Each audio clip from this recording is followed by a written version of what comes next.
Somebody sees Jim Acosta stand there and say that Kayleigh McEnany said, we can't let the science stand in the way of what we're doing.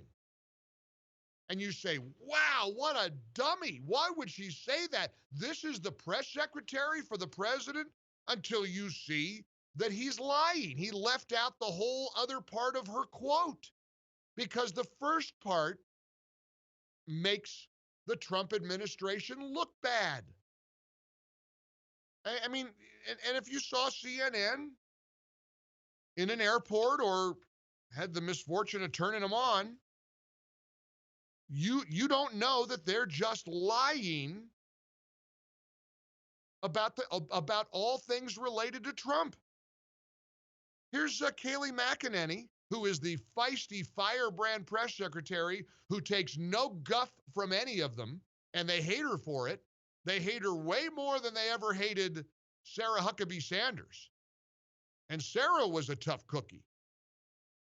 Kayleigh McEnany is Sarah Huckabee Sanders on steroids. And here's what Kayleigh McEnany said yesterday. This is the contextualized quote that the media tried to lie about. The science should not stand in the way of this. And as Dr. Scott Atlas said, I thought this was a good quote. Of course we can do it. Everyone else in the Western world, our peer nations, are doing it. We are the outlier here.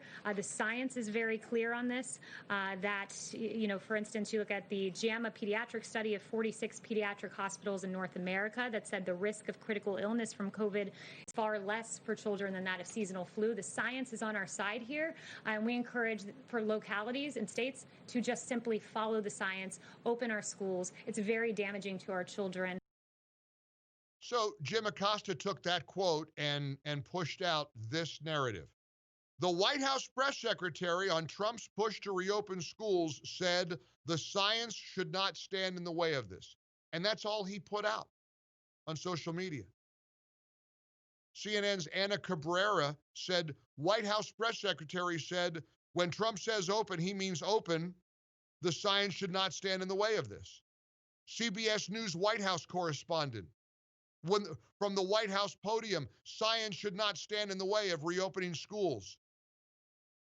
Reporter Jim Heath, whoever he is, says the science should not stand in the way of this. You just can't make this stuff up 108 days until the election. Now, you just heard the quote. She obviously didn't say schools should reopen despite what the science said. She said there shouldn't be any science-based objections to reopening because it's the science that says it's safe and preferable to put students back into the classroom. That's as Beckett Adams from the Washington Examiner put it. But they lie. And I feel an obligation to come to work and be sure to let, if it's one person, one voter, one American who heard the lie about Kayleigh McEnany's science quote, I feel obligated to correct the record. You disagree with me? That's okay. You can. That's what, this is a free country. And I hope you do.